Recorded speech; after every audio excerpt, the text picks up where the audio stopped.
अब ईवीज की हाइप वाकई में कैच ऑन कर रही है इंडिया में भी, एंड जो ईवी नहीं लेना चाहता वो भी कह रहा है कि ईवी ले ही लेते हैं क्योंकि सब ले रहे हैं। दोस्तों, ताकि मेरे से जेन्युइन फीडबैक एंड रिव्यू बने, मैंने खुद कुछ लास्ट डेज में 4 प्रीमियम ईवीज चला के देखी, which were VinFast VF7, BYD E-MAX 7, Harrier.EV and BYD Atto 3। चारों की अपनी इंडिविजुअल फील एंड कॉलिंग थी, तो एक बार आप लोग मेरी ये क्लिप्स देखिए इन चारों ईवीज की।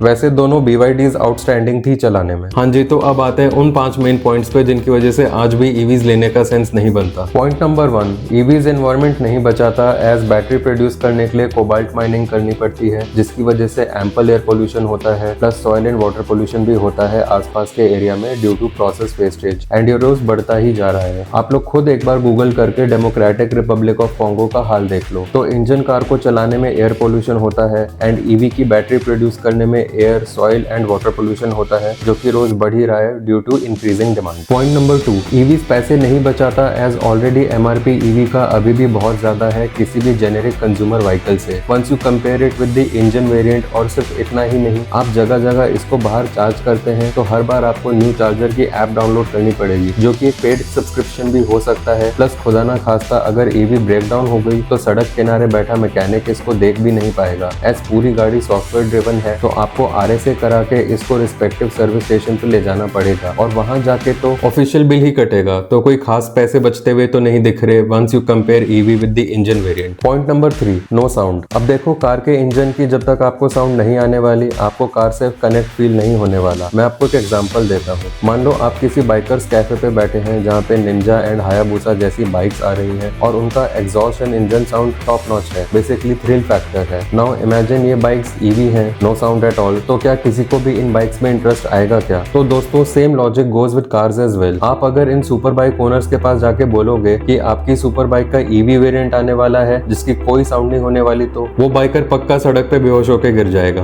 आप लोग समझो friends, cars and bikes are big time emotion for boys. हर चीज को ईवी नहीं बनाना है। Point number 4, charging network issue. ये एक क्लासिक इंडियन मेंटालिटी है कि जो होगा देखा जाएगा। तो एक बार ईवी लेने से पहले यूट्यूब पे कुछ ऐसे ईवी ओनर्स के व्लॉग्स भी देख लो जो कि दिल्ली से मनाली कर रहे हैं रोड ट्रिप, और रास्ते में 10 चार्जर थे जिनमें से 9 तो चल ही नहीं रहे थे। तो ओनर को रेंज एंजाइटी तो होगी ही कि आप ट्रिप पे कॉन्फिडेंस और पीस ऑफ माइंड के साथ कैसे घूमोगे। तो होता क्या है ईवी ओनर्स के साथ कि या तो ये लोग इमरजेंसी प्लग निकाल के किसी दुकान या होटल में चार्ज करते हैं गाड़ी को जैसे तैसे, और ऑब्वियसली पैसे देने पड़ते हैं अच्छे खासे, क्योंकि रिस्क होता है एम्पल लोड का, एज कार चार्ज हो रही है फोन थोड़ी। और इवन वर्स्ट के सिनेरियोज में RSA बुलाना पड़ता है, जो कि अगेन पैसे चार्ज करता है अच्छे खासे, 5-5 घंटे में पहुंचते हैं, एंड आपकी कार को किसी ऐसे चार्जर पे ड्रॉप करने की कोशिश करते हैं जो कि चल रहा हो। दोस्तों, इवन नॉर्थ अमेरिका को भी देख लो, वहां तो टेस्ला ने चार्जिंग नेटवर्क अच्छा खासा बनाया है, तब भी ओनर्स कार की डिग्गी में डीजल जनरेटर क्यों लेके चलते हैं? वहां तो बेस्ट चार्जिंग नेटवर्क वाला हिसाब किताब होना चाहिए था, जो भी है भी कुछ हद तक, बट स्टिल बैकअप के लिए डीजल जनरेटर रखा हुआ है कार चार्ज करने के लिए इमरजेंसी सिचुएशन में। Point number 5, product quality issue. अभी भी ऐसी ईवी व्हीकल्स है जिनमें आज भी आग लग रही है। आप लोग वॉल्वो को ही देख लो, रिसेंटली इनकी ईवी कार्स में फ्रीक्वेंटली आग लग रही है, जबकि वॉल्वोज आर बेस्ट इन सेफ्टी। तो जब अभी भी ईवीज में आग लग रही है खड़े खड़े, तो इस प्रोडक्ट को अभी काफी इवॉल्व होना बाकी है। और यहाँ सारे ब्रांड्स की बात हो रही है, सिर्फ वॉल्वो की नहीं। एज एक बार लिथियम बैटरी में आग लगती है तो इसको बुझाना भी ऑलमोस्ट इम्पॉसिबल होता है, क्योंकि एक बैटरी पैक में मल्टीपल छोटी छोटी बैटरीज होती हैं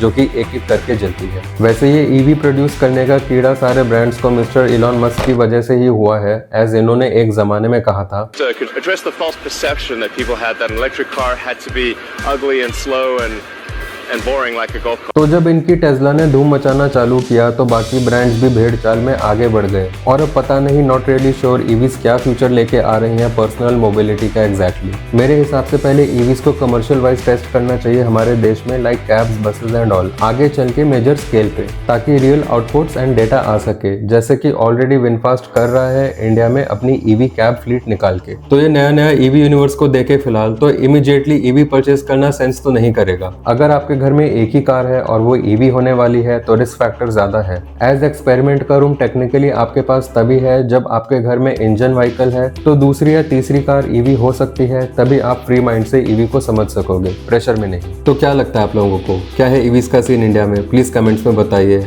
and subscribe. Thanks a lot.